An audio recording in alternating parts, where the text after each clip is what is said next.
Paranormal Karen, she's so spooky. Paranormal Karen, funny too. Paranormal Karen, she's so spooky. Oh, and did I mention she's funny too? Yeah, cha-cha-cha. Hey, everybody, welcome to the podcast.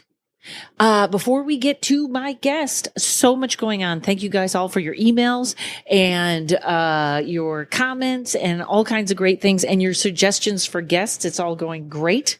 But I want to do an announcement before. Every Halloween, I have a standing show at Flappers in Burbank where I do a tarot show. My friend Lamont Ferguson and I do a show where we do an hour of stand-up, and then I read tarot cards from the stage, and he takes questions from the crowd, and we make it funny, and it's always a huge hit. And last year I taped it, and I have an audio CD of it this year. It's 50 minutes of the psychic stand-up show, and you can get a free download of it. How do you do that, Karen? Well, let me tell you. Funny you should ask. You want to go give my podcast, this one, Paranormal Karen, a 5-star review, and send me a screenshot at paranormalkaren@gmail.com, and I will email you a free download. That's all you got to do. And if you already gave me a 5-star review, for some reason you can do it again and get the screenshot, and it won't log twice, but I will know that you did it and that you care and that you're willing to take me in if I ever lose all my money. Oh, maybe that was a bit much.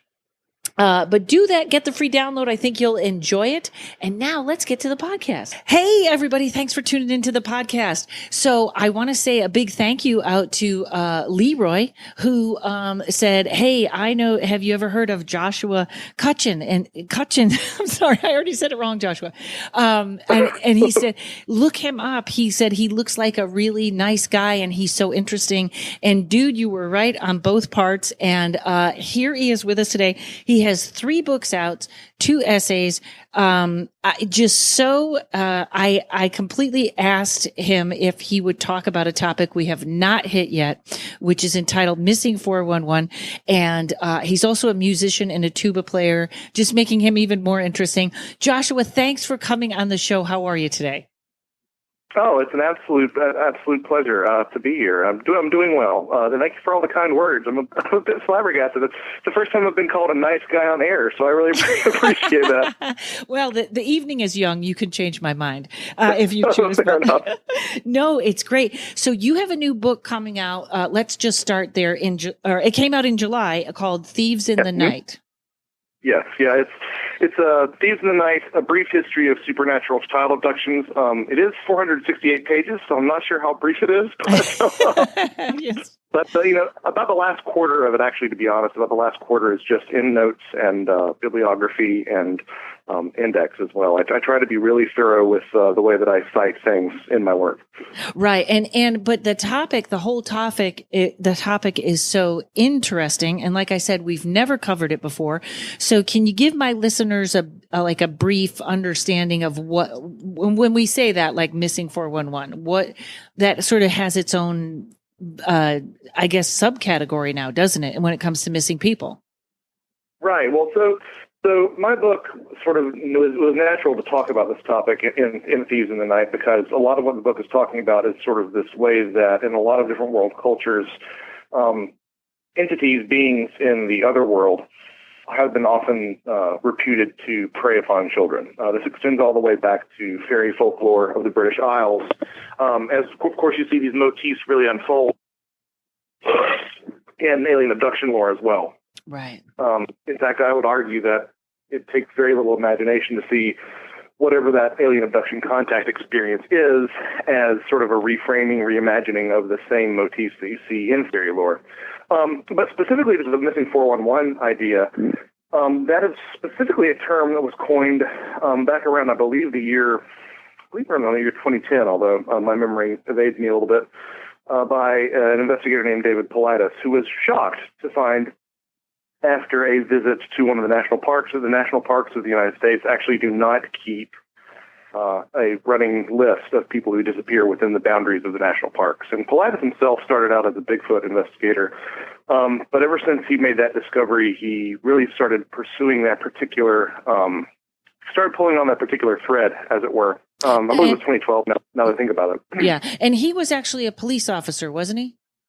Yes. I believe he was already retired by 2012, but yes, he was a police officer at one point. So he brings a really nice investigative sort of approach to his work. And as he sort of went down this rabbit hole of, obviously it seems shocking that a national organization like the Park Service wouldn't include a running list of visitors who have disappeared. But as he sort of went down and followed that particular thread, he discovered clusters of missing people in the United States and then the years subsequent beyond the United States of people who went missing under very specific, very peculiar circumstances. Again, this is all David Paulides' research, not mine. I have a unique sort of perspective on it, but this is all stuff that he did. I want to be really clear about that.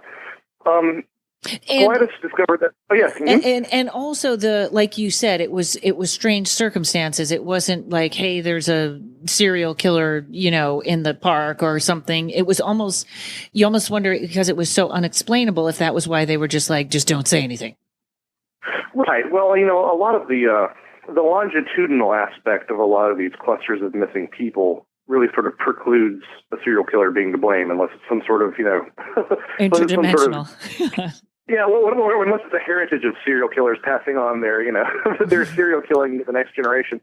But yes, Paulides was very specific to select certain criteria for these missing people cases. To the point that some people accuse him of cherry picking, I still think that there's something very anomalous going on with a lot of these missing people sightings. So oftentimes those people who were first or last in line, they would disappear sometimes within a minute of last being seen without a trace. They would have a tendency to disappear near boulder fields or while doing specific activities such as berry picking. But the things that really made these particular disappearances truly anomalous was some of the circumstances surrounding whenever these people were found either alive or dead or not found at all. Sometimes people would not be found alive at all in some of these cases. Oftentimes people would be found dead, and their bodies would be found on trailhead or by the side of a trail that had been searched frequently, multiple times during the subsequent search party. Sometimes, within an hour of people having last searched there, the body would suddenly appear. These bodies often don't present any sign of large predator attack. There aren't really any fang or tooth or claw marks. Sometimes people, in a lot of these cases, will be completely disrobed and their clothes laid neatly or folded neatly beside them. Equally anomalous are examples of individuals, especially small children, who are ill-equipped to travel and yet somehow wind up 5 miles away, several thousand feet up a mountain in the space of just an hour or two, something that they shouldn't be able to do in case of, a toddler or something along those lines. And some of those are found alive, or are they all dead? Well, roughly, a lot of them aren't seen ever again. There are these bodies that are found in these particularly peculiar circumstances. And sometimes in a handful of cases, people are found alive. Typically, when in Paulides' cases where people are found alive, they are in a trance or a daze. And typically the people who are found alive for whatever reason tend to be people who have disabilities. Oh. Whatever that specifically means. Another thing that is sort of a pernicious data point that Paulides cites is the sudden appearance of inclement weather just prior to the search that actually ends up hindering the search. In some cases, downing helicopters and basically making the entire search a lot more difficult. In a lot of the cases that Paulides cites, dogs refuse to track the victims of this. There's a preponderance of male victims, often of German descent, often wearing brightly colored clothing. And a lot of times when people are found, the cause of death is generally considered to be exposure, whatever that means. Exposure is sort of a catch-all term, as I understand it, for, they died due to the elements, whatever that means. When you said if the people come back, they tend to have disabilities. In other words, disabilities they didn't have before the abduction, or they... Oh, no. Sorry, no, to be entirely clear. People with disabilities who disappeared and then returned. So, okay. In other words, the people who tend to be found are ones who had disabilities and then disappeared and were found. Oh, okay. Which, is interesting because they're not always in a place to describe what happened to them.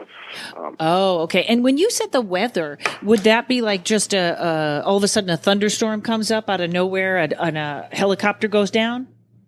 I mean, typically it's climate dependent. So, I mean, in some cases it's flash flooding. In some cases it's a snowstorm or something along those lines. But yeah, these are all motifs that pop up regularly in these cases, and they're quite chilling. I personally think that I think he's like 8 books in or something by this point. I think that his early work is definitely pulling on a very realistic thread, or a thread of something that is genuinely happening, that's genuinely anomalous. Now, I'm not sure if he's looking too hard, to be completely honest. And if you hear this, David, I apologize, but well, you know what? My own opinion. We'll have him on the show too, and we'll just see what's going on. But yeah, I know. One more thing back once more. They tend to be male, German, and dressed. Would that be? You mean like they're actually tourists from Germany that happen to be? They have to get picked out more than others? Thank you for clarifying. I'm just sort of rolling on through this. No, people of German descent. So not necessarily German tourists, but people of German heritage or descent. That's sort of a difficult data point to parse out, though, because I mean, especially in America, so many of us have a little bit of German in our background. I mean, so many. You know, America's such a melting pot that right, it's hard bound to happen at some point. Yeah. On the other half of that point, are there any African Americans in this list? You know, it's interesting. I'm sure that there are some in his case files, but I cannot really think of any off the top of my head. That's something that's been a debate that's gone back and forth in a lot of paranormal circles, is that a lot of these databases of eyewitnesses seem to be really bereft of African American witnesses, and people have tried to figure out what that is. If there's some sort of heritage-based reason for why people encounter the paranormal, which sort of gets into dicey territory, to say the least. Yeah, with what you say, but that is interesting. That German is, that's fascinating. Yeah, I mean. Yeah, so in terms of the way that African Americans encounter the paranormal in general, I think the general consensus among people whose opinions I respect is that those communities tend to interpret these encounters a little bit differently, and or be more secretive about these sort of encounters. But as far as the missing persons thing, I'm not aware of too many of people who are African American have disappeared. It's also worth noting the sort of areas where these people disappear. They're almost always near water, sometimes in swamps or bogs, and often amongst boulder fields or deposits of granite, things like that. Huh. Interesting. Okay, so these are all the people that are disappearing. Weren't some of these, like you said, the circumstances also around how they find the bodies is almost confusing. Like I've thought, and correct me if I'm wrong, because I thought I have heard him speak on other shows, that sometimes they find the clothes folded up and the little sneakers there. Like a little kid, like somebody took the time to fold up the clothes, like almost a mother, and place them next to the body, or sometimes not even, there's nobody around. Is that correct, or did that happen in my dreams? No, you are correct. Neatly folded clothes, belts that are actually looped up, that's a very common motif that you find in these. And a lot of people like to point to this very real phenomena of paradoxical undressing. Are you familiar with this? No. Go ahead and let us in on that. So if you're experiencing hypothermia, which is actually relatively easy to come by, you can actually get hypothermia in 40 or 50 degree weather. One of the last stages before you die is this stage called paradoxical undressing, where you suddenly you feel as though you're very hot, even though obviously you're hypothermic. And in order to sort of escape this heat and to cool down, people who are suffering from the sort of terminal stages of hypothermia will actually undress. And that's fine. I think that's interesting, a good thing to point out in these missing 411 cases, but people who are experiencing paradoxical undressing would not take the time to neatly fold their clothes beside themselves. Right. And that sounds like a psychological disorder more, you know what I mean? Like the oasis that you see in the desert that's not really there. Right. And a lot of these are very broad strokes that we're talking about. Every individual case has its own real anomalies. And some cases are more compelling than others. Some cases are accompanied by really strange phenomena as well. So, I mean, I encourage anyone who's interested to really look into the topic. It's sort of, I would argue, it's probably one of the more popular topics that's out there. And the thing that I find really interesting about it is that, I mean, these are very compelling cases. But what I think is interesting is how they sort of serve as a paranormal Rorschach test. So whatever you're interested in is what you're going to see. So if you're interested in UFOs, you're going to think that it's aliens taking people. If you're a conspiracy theorist, you're going to think that there's underground military bases at these spots where people are being taken. If you are into Bigfoot, it's all about Bigfoot. But if you really start to peel back those layers, none of those really seem to fit all these really peculiar data points, you know. For example, Bigfoot, I don't think there's any working theory of Bigfoot. I maybe have one, but I don't think there's any working theory of Bigfoot that Bigfoot can control the weather, you know? Yes, and Bigfoot, doesn't sound like his MO. I don't know why. One more. I did hear, and that's funny. I agree with that someone would see how it is their perspective. I did hear one story about a little girl that they did find that was taken. And then, like you said, they find her miles away where she couldn't be. And someone said, "Where were you?" And she said, "The big dog brought me here." So that influences my mind. What would be the big dog? I don't even know what paranormal that would be. Right. I think you've got to look at sort of the way that children describe these things. I mean, there was another case of a boy who was found. This is really one of the more peculiar cases. But there was a boy who went missing near Mount Shasta, California. We all know how strange Mount Shasta, his reputation is. A 3-year-old boy who was missing for 5 hours before suddenly appearing on a path that was regularly trafficked. And he claimed that he had encountered this sort of double of his grandmother, who took him by the hand into this cave or dungeon below the earth. And he thought that this was not his grandmother, but actually some sort of robot. And he said that in this cave or dungeon, there were other robots in the cave that wouldn't move. And that this robo-granny supposedly placed a piece of sticky paper on the ground and told him to go to the bathroom on it. And he said that he didn't have to. And the robot grandmother brought him back above and put him under a bush beside the trail. Now, this obviously sounds super ridiculous, but you know the pregnancy test sounds like a pregnancy test. Well, you know, in terms of what I research, and of course, I realize the irony in saying that missing 411 is a paranormal Rorschach test, and then using it as a sort of jumping off point for my research. But you know, I see a lot of those motifs: the travel underground, these sort of doppelganger of an individual, and even sort of the abandonment of a child underneath a bush, are all themes that you find regularly in fairy lore of the Celtic countries, so specifically England, Ireland, Scotland, and Brittany. And I think that if you really peel back a lot of the layers on the missing 411 phenomena, you'll find that one of the most consistent theories that really does answer a lot of these different data points is this Celtic Isles fairy lore. I mean, so let's take a look at what we've talked about. I mean, berry picking is one of the things when people are disappear. It was commonly warned that one should not go berry picking in the British Isles, especially Ireland, for fear that the fairies would take you. There's actually an entire body of research by a researcher named Peter Narvaez about this belief being imported into Canada. The eastern coast of Canada, where there were examples of children who went berry picking and either saw fairies and ran away, or disappeared and were recovered in a trance, or disappeared altogether. So obviously you see these different motifs coming together already. Yeah, he has some YouTube stuff out, doesn't he? From a farm? Peter Narvaez? Maybe I'm not sure if it's I have a fairy obsession, so you're right I had a fairy attachment once, so you're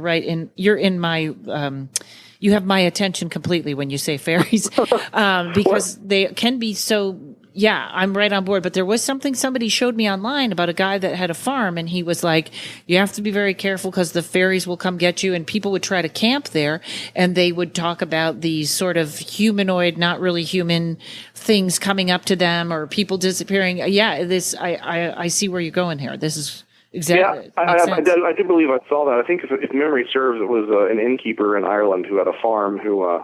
He would invite skeptics to go camp on a specific hill at night. Right. Right. Yeah. That's a great video. This notion of returning in a trance from fairyland is all over fairy literature, and it's all over the literature of people who do return in these missing 411 cases. If you look at sort of this facet of inclement weather, I mean that's the way that fairies traveled in the Celtic Isles. They would travel on whirlwinds, and if there was a storm coming, it would often sometimes be a fairy storm. People who disappear in boulder fields. Well, boulder fields, as well as bodies of water, were very typically places where fairies tended to live. Fairies prefer taking male victims. Well, a lot of these missing 411 victims are male. If you wore too bright clothing, the fairies might take you. They'd actually be offended by that. Same thing. Fairies would actually frighten dogs. Same thing. One of the most interesting things that I find really compelling is how, we've talked about this undressing, and not only where these people, when bodies are found, they're found naked with their clothes off to the side, but they're often found lying face down. And if you look at the lore of the Hawaiian Islands, specifically the Menehune, who are very closely related to the fairies, what we would call fairies in the Celtic Isles, it was Native Hawaiian lore that if you saw the Menehune procession, the best thing to do would be to humble yourself before the Menehune, and the best way to humble yourself before the Menehune would be to strip naked and lie face down in the dirt. And that legend of the Menehune, that is when you see them. Just to back up one thing, that's in Hawaii, and is that when why they say don't whistle them in along the beach at night? I believe that's associated with that too. Yes. Mm-hmm. Yeah. Okay, and it's just like an army. It's like a ghost army that comes. Correct. Right, yeah. So there's this worldwide phenomena that you'll find, which makes it really difficult sometimes to parse out what are these worldwide little people and what is the realm of the dead. I mean, it was often, said that if someone was dead or someone had lost their faculties or they were in a coma, they were actually in fairyland in the British Isles. It's part of the reason that we say, someone was taken from us. Well, the British Isles, taken from us, usually meant taken by the fairy folk. And there are no shortage of stories where people in the British Isles would actually see dead relatives, dead neighbors in fairyland, amongst these fairy forts even. And you see that same sort of association reflected in the Menehune legends. Yeah, it was often considered that the Menehune associated very closely with the night marchers, who were the souls of the dead in the Hawaiian Islands. And it's funny because when you say fairies, people that are new to the paranormal are kind of like, what are you talking about? Did you say fairies? What are we? And because Disney has made that such a thing. And also there's so many Wiccans and pagans I know that are very fairy oriented. And coming from a paranormal investigator point of view, fairies can be an awful lot of trouble. Like they can really they're really tricksters, and I'm sure there's good and bad everywhere, but it's a very interesting, people always think they're light and fluffy and sylphs and whatnot, but they can cause an awful lot of trouble. So that fits right in with your theory here. I love it. Yeah, 100%. It's sort of a pernicious problem that I have to deal with, where people are always wanting to talk, oh, fairies, I know exactly what you mean, like Tinkerbell, these nice little pixies flying around. And that's unfortunately, that's a late 17th century, late 18th century children's book invention, this idea of these cute little girls at the bottom of the garden with wings. The best way to really interpret fairies, if you're being serious and folkloric about it, is to think of them as, the closest thing is sort of genus loci, so a spirit of the land. If you think of them as like a pagan deity attached to a certain spring or a river or a certain tree, that, as Christianity came across the British Isles in particular, sort of relegated them to this fairy status. And they would do that in three different ways. They'd say, oh, they're fallen angels, that were too good for heaven or too bad for hell, or oh, they're the angels that fell to earth after the gates of heaven were shut during the great battle between heaven and hell.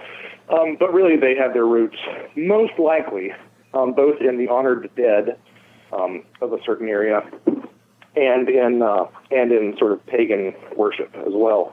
And yeah, they were. I mean, they were terrifying. Absolutely, 100% terrifying. They could be beneficial. As is anything you can't see that you're fighting with. It's terrifying. And they could be beneficial. I mean, if you left out, food and drink for them, they might help with household chores or ensure a bountiful harvest. But if you didn't, or if you offended them, perhaps by spying on fairies bathing or something, they could blind you or blight your crops or bring you financial misfortune, all sorts of things. And I don't know how familiar you are, but after having looked into this for long enough, I'm pretty much convinced that the modern alien abduction phenomena is describing the same set of activity that the fairy phenomena was describing as well. Not to say that aliens are fairies or fairies are aliens, but that human beings are interpreting the same phenomena, whatever it is, in different ways.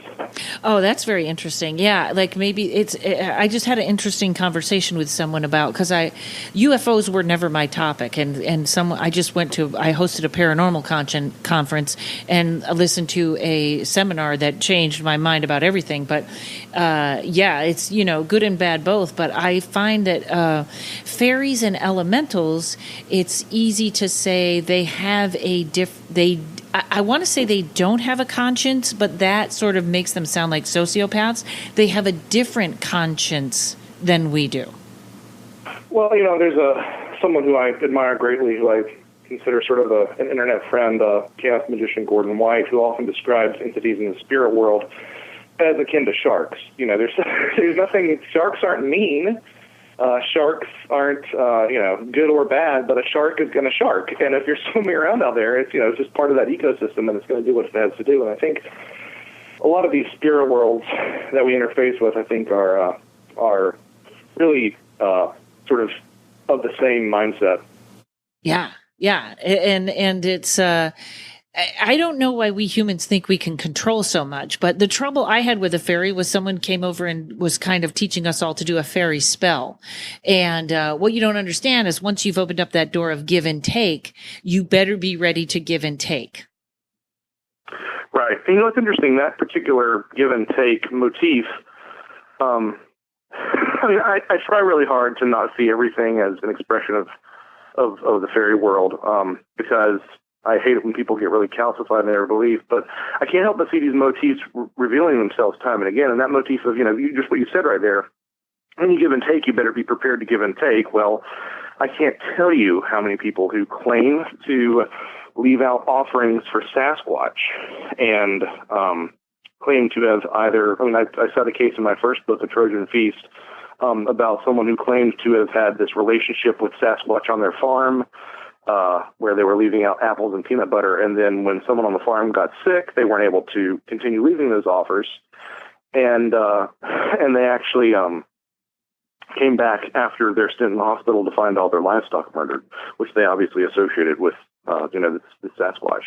And that's exactly what you'd find in the British Isles, too. If there was a brownie that was used to your offerings, there's a specific example that I recall from my book, of the case of a brownie who was used to getting offerings from the family, and the family started neglecting it, and the brownie just went through and killed all their livestock. So it's interesting to see how different aspects of the paranormal really do reflect this older fairy lore. And, part of that is the fact that the term fairy used to be thrown around like we throw around word paranormal and supernatural now. Anything that wasn't explained was fairy or was of the fairies. And so that makes it a little bit difficult. I don't think that every time that we see an unexplained phenomena ascribed to fairies that it was necessarily fairy phenomena, but the parallels really are striking across all different aspects of the paranormal.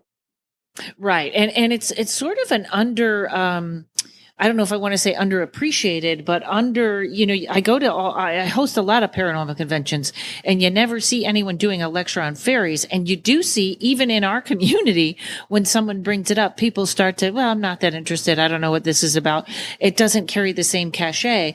But I know I had an experience with a leak in my house that a friend of mine, medium, finally came in and said, the plumbers couldn't figure out. She says, you got a fairy, you got to leave a bowl of water for the fairy, and then the leak will stop. And it was exactly right. Nobody could figure out what's going on. Left this little bowl of water on this counter.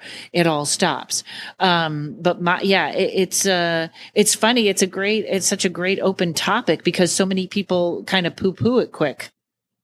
Well, and it's really frustrating because, I feel like there are a few things that have as many. I feel like there are a few traditions that speak as directly to the whole host of paranormal phenomena as directly as fairy lore does. I mean, again, looking at the similarities between fairies and aliens, you have aspects of missing time in both alien abductions and fairy abductions where people were taken, in fairy stories, they'd be taken for what felt like a day and they'd come back and it had been 100 years. Well, in modern abduction lore, people feel like they've been gone for an hour and they've been gone for 5, or they feel like they've been gone. Anyway, you'll see those sort of different ideas. A lot of the sort of anomalous light phenomena that you see with fairies could make an easy comparison to UFOs. Similarly, crop circles in olden days used to be called fairy circles. People were pixie-led, to a field of fairy lights. Well, today a lot of alien abductees claim that they'll just find themselves compelled to drive down a road that they've never been before, and that's where they have their experience. Livestock mutilation was today blamed on aliens, but in years past was blamed on fairies. A lot of modern alien abduction reports say that there are these tiny, short worker gray aliens running around, and these shorter worker gray aliens running around, and the taller gray in a supervisory capacity. Well, in a lot of these fairy stories, there were the shorter fairies and there was a taller fairy queen that was sort of guiding them around.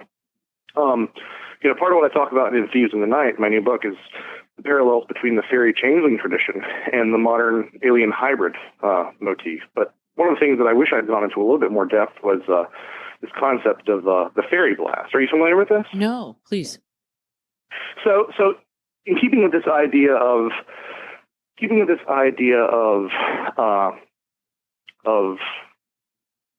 things mirrored in fairy lore being mirrored in alien lore, I was always really stuck at the fact that I couldn't really find an analog in fairy lore for the modern alien implant phenomena, which, if anybody doesn't know, people who are abducted by aliens often claim to have some sort of subdermal implant an implant place of their nostril. Yeah, like a little nodule.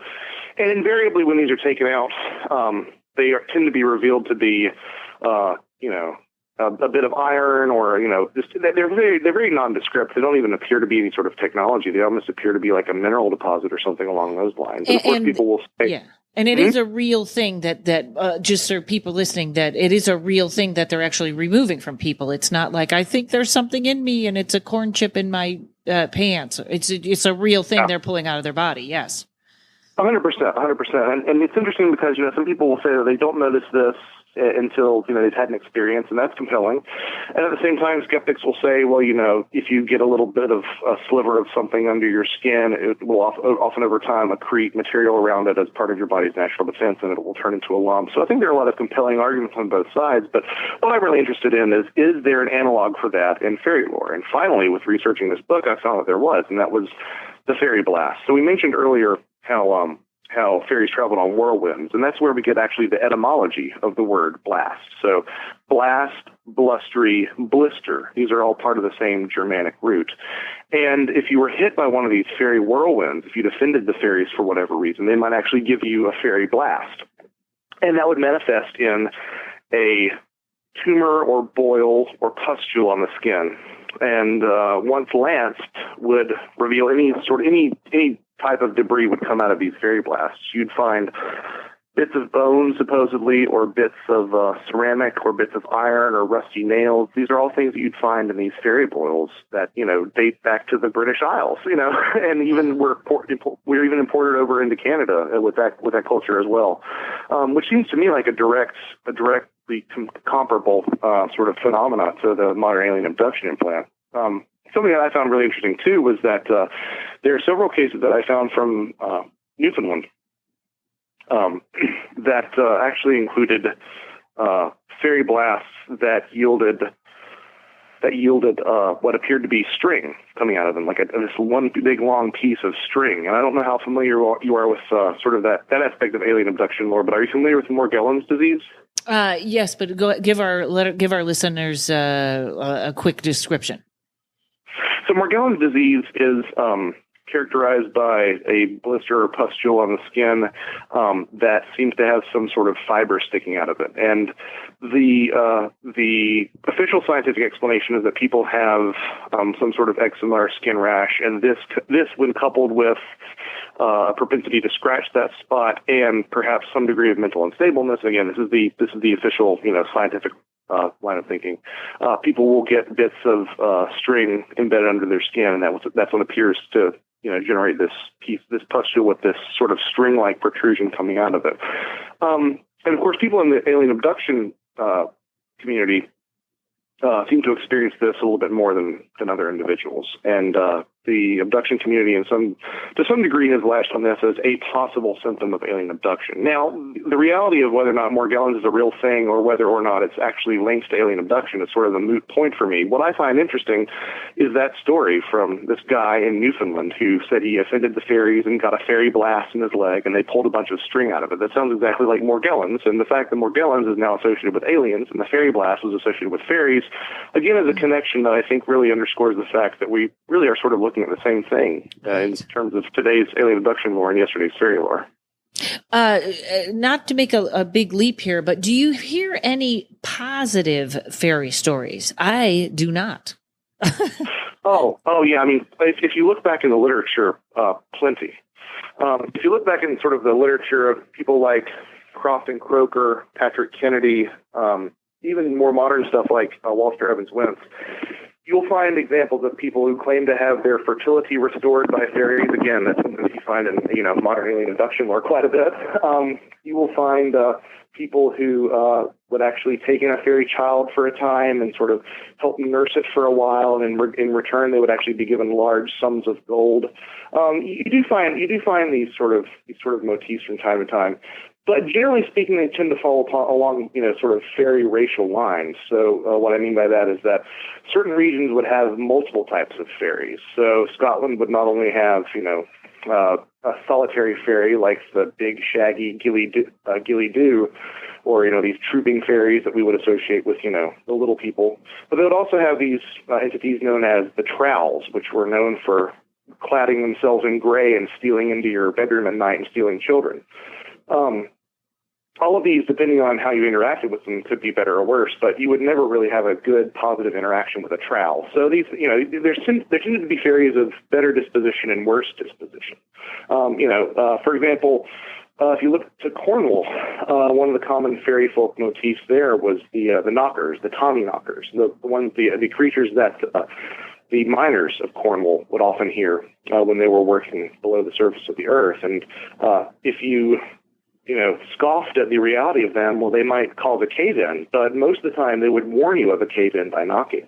That was supposedly part of the Tommy knocker lore as well. Interesting. So you do find positive stories here and there, but they aren't Tinkerbell stories still, even when they're positive. Yeah, there is. Do you feel there's any chance these are jinn that are shape-shifting, or any sort of connection there? Yeah, I try to stay as agnostic as I can about what we are really looking at. I will say that this and this are I will say that A and B are describing C, but I will not say what C is. But I will say that the jinn seem to be very much part and parcel of this. I mean, if you look at, let's take this apart a little bit. The jinn were fond of sort of having carnal relations with human women, just like the fairies. They were known to eat rubbish, which was something that you find in a lot of fairy lore as well. Fairies didn't actually have real food. They had sham food. They tended to inhabit old human ruins. You find that both in the British Isles, where you have fairy forts, which were actually ruins of early Christian and Neolithic dwelling places. Well, in the Middle East, you'd find the ruins of an earlier civilization populated by jinn. You will find stories from the Middle East of jinn changelings that sound exactly like that sound exactly rather like fairy changelings in Ireland. So all of the when you say changelings, can you give us a quick definition on changelings for anyone that's listening? Absolutely, and this definition will pretty much apply to both jinn and any of the British Isles fairy, and actually in some cases some Western African cultures too. But generally speaking, the fairy race was sickly and dying. This is the generally accepted interpretation of this. The fairies were sickly and dying and wanted to sort of inject their bloodline with human vigor, which, again, is exactly what you see in the modern alien abduction hybrid scenario. Yeah. So in order to do this, they would actually kidnap a human child, and sometimes, to sort of cover up their transgression, they would actually leave behind one of their own. And this could be multiple things. So you've got the human child in fairyland to sort of, be brought into the fairy bloodline, but you would leave something in its place. And this could be one of three things in order of least common to most common. The least common, but common enough that it warrants mention, is the stock or fetch, which would be a block of wood carved like a child and beglamored with fairy magic to appear as a child. Second most common would actually be a sick fairy baby itself. And then probably the most common that you'll find is that what was left in the stead of these human children was an old fairy man. And of course, so in these latter two cases, the sickly fairy child and the old fairy man, you have another side, another benefit to the changing scenario. So not only do they get to bring a human child into the fairy bloodline, but either the older fairy man would be able to live out the rest of his days, in a human household, or, the sickly fairy babe would actually be able to nurse from human milk. And again, as I said earlier, fairy food was typically a sham, so the only actual milk that actually could sustain a fairy baby was human milk. So there was sort of a twofold benefit to this. And these changeling stories invariably feature children who have a variety of off-putting physical ailments, including large heads, large eyes, slender arms. They tend to be very cantankerous and not eat. They tend to be listless. They often cry a lot. These are very common motifs that you'll find all throughout Western Europe, these sort of fairy motifs. And I should say that, the description of these fairies, at least on from a superficial level, really does mirror the children that you see in these alien-human hybrid stories in modern UFO lore. Right, and if they left you an old man fairy, obviously it didn't look like an old man. It looked like something that they were trying to fool you with, correct? Like a shape, sort of a different figure. Well, in some ways, but often one of the giveaways if you had a changeling would be that its face was very wizened, was very wrinkly. And that's another thing you'll see in these modern, alien-human hybrid cases is that there's this sense that the alien hybrid that they're holding is wise beyond its years. There's actually a whole subset of alien-human hybrid stories that are called wise babies that you'll find in some of the literature as well. Now, to be completely clear, it's tragically obvious that some of these changeling stories were describing children with medical conditions that weren't right at the time. And it is really quite sobering to think about that. I tend to be of the case that whenever you're dealing with any sort of paranormal phenomena or alleged paranormal phenomena, you're really dealing with a spectrum of things that are happening. So for example, let's take the topic of UFOs. I think that a solid 80% is probably misidentification. But within that last 20%, you have unorthodox military test aircraft, which is probably the next biggest portion. You have, collective psi phenomena. You have misunderstood natural phenomena. You have what I would call probably something like ghost lights. And you also maybe, in some cases, actually have extraterrestrial visitation. So similarly speaking, I think that, a lot of these changeling stories, most of these changeling stories probably were children with developmental disabilities. And in my new book, I actually have a chapter that goes through each of the most common candidates and tries to sort of separate them out in terms of which ones are most likely answers. But I still think that some of these stories were actually describing something genuinely anomalous. Now, having said that, there was a culture of infanticide in Ireland. There's a really so the book took me to some dark places, but one of the darkest ones was this book written by Elaine Farrell called The Most Diabolical Deed, and it's a chronicling of infanticide in Ireland from 1850 to 1900. So what she did for this book was she did a survey of child deaths, children who were less than 3 years old. In this 50-year period, just 50 years, children less than 3 years old, and it's in Ireland, so it's an island the size of Indiana, basically. And in that 50-year period, 4,645 cases of children who were murdered. Wow. In that period. And this is not including children who were 3 years and a day old, or children who were killed in 1849. This is just that 50-year period, just children 3 years old. So, a lot of times these changeling stories were used to justify this because, if you are a poor farmer and you have a child who's born with a disability, it was a child who wasn't going to bring any sort of extra hands to the farm, but would still require food. So a lot of times it was a justification to kill children, sadly enough. Wow. That's just fascinating. So have you ever had an experience with a fairy yourself? No, I part of me says that I wish I would, but I feel like that's inviting something. Inviting something on me because again, I can't stress. I actually was in Ireland a year ago, actually about this time, and talked to a couple of people who were like, "Of course I don't believe in fairies, but I'm scared of them." Right. and I say that, but at the same time, I don't know if you would consider a dream an interaction, but I did have what is hands down my most vivid dream shortly before this book was published. And I've talked to a couple of people who think that it was sort of perhaps it might have been a thank you from the other world, but I'm just skeptical enough to say maybe it was just a dream. But at the same time, I've never had a dream that felt like life, and this did, and it was quite unsettling. Can you tell us? Yeah. So my house is structured stuff that there's just some very small landing at the top. You come inside a very tall 2-story atrium, and there's a stairway leading upwards to a small landing where there's 3 bedrooms all that way.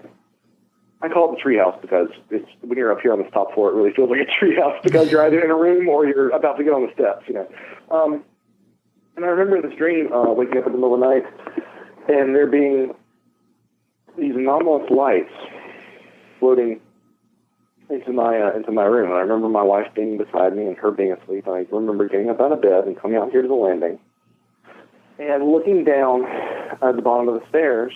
And we have a dimmer switch on the light in the foyer, in the atrium. So it was dimmed about halfway. And there was this figure, a tall figure. Basically had the basic sort of gray alien shape with larger head. But it was blurry. It was a gray figure, but it looked I wouldn't quite call it staticky, just like, blurry. I couldn't make out any features besides the shape, but the shape was very distinctive. And I walked down the stairs, and, the stair that always creaked, and I walked to the bottom of the stairs, and I put my head down with my palms up, and I said, "My queen," which in retrospect very much sounds like, the fairy queen, Queen Mab, Queen Maeve. Right. And I took her by the hand and took her upstairs, and took her to where my wife was sleeping. And I remember we ended up crawling on the bed on our hands and knees, and that's when I woke up. Wow. And it was, it was really chilling. It's not, I even have a little bit of difficulty talking about it now because it was so vivid and so unsettling. But nothing about that seems really negative, so I don't know why it was so unsettling, except for the fact that it was just something that, it's not something you expect to encounter. Right. Well, Joshua did not disappoint at all. I could listen to you forever. Let's do some business here. The book Thieves in the Night, where can everybody get it? So you can actually get it on Amazon or Barnes & Noble, or if you are inspired to have your local brick-and-mortar store order it for you, that's even better. It's my third book. I have two other books, A Trojan Feast, which are on the food and drink offerings and paranormal encounters. The Brimstone Deceit, which is on the prevalence of different types of smells and paranormal encounters. And then this is my third one, Thieves in the Night. I also have two essays that are published in two different essay collections as well. And you can find information about all of those at my website, which is joshuacutchin.com. I'm blogging more than I ever have, which is really exciting. You know, I was looking back, and in the past year I've had like 4 blog posts, but I've actually had about 2 or 3 in the past 2 months or so. So I'm trying to make that a little bit more of a regular spot. Great. I have all my interviews linked there too. So if you want to listen all the time, like Karen was so kind to say, you can do that. You can have a nonstop stream of me if you want. Oh, well, it's great. Well, it's obviously you're one of those people like myself that have just been so fascinated by the paranormal for so long that you have sort of this weird encyclopedia of paranormal in your head. And I could just talk to you forever. Now, take a second and tell people about your music. Yes, I am classically trained. My primary instrument is the tuba. I do teach all low brass, so tuba, euphonium, baritone horn, you might know it as, and trombone. So I do a good deal of private lessons and master classes at area schools here in the Atlanta area. I'm classically trained, but about 10 years ago now, I really decided to put more of my focus on commercial styles. So, jazz, and especially in terms of that New Orleans tradition, Dixieland tradition, trad jazz. But also, I do some rock and blues and funk too. I actually play with. I'm actually the first call for a rock band after their bass player drops out. They end up calling me, which is which is a lot of fun. But you can hear a little bit of my stuff on there too.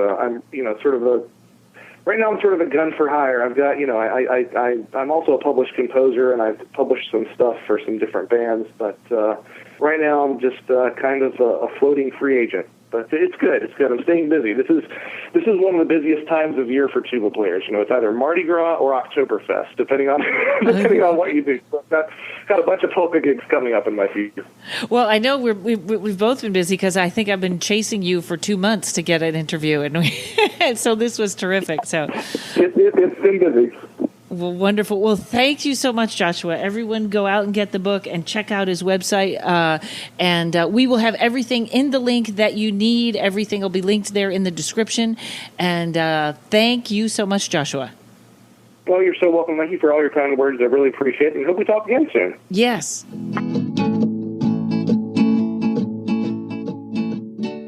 People are always asking me, Karen, you are so knowledgeable about tarot, ghosts, and otherworldly spirits. How do you stay so organized and grounded here on Earth? And I have to tell them my secret weapon. It's black tourmaline. And Nita over at nitaapple.com. After years of complaining about all the text messages and emails back and forth, trying to schedule tarot readings and chasing after payments, Nita installed Acuity Scheduler on my website, and now I just get a little ding on my phone, and that tells me someone has made an appointment and the money is already in my account. I love that little ding, except every time it goes off, Courage runs to his food bowl. 5 minutes with Nita can save you 5 hours of bumbling around and trying to do things yourself. So if you spend 10 minutes with her, that'll save you like 72 hours or something like that. I don't know, I'm not good with math, but you know who is? Nita. That's who I would ask. Want to end all the emails back and forth and get paid up front when clients schedule time with you? Then hop on over to nitaapple.com/services and let Nita get you set up with a simple system that will make your life so much easier. Use coupon code BOO4U and get 20% off any products or services. She's got a lot of services and products that can save you time and money. That's BOO4U, all lowercase, BOO, the number 4, the letter U, and get 20% off. That's Nita Apple at nitaapple.com/services. nitaapple.com/services. and make your life easier today.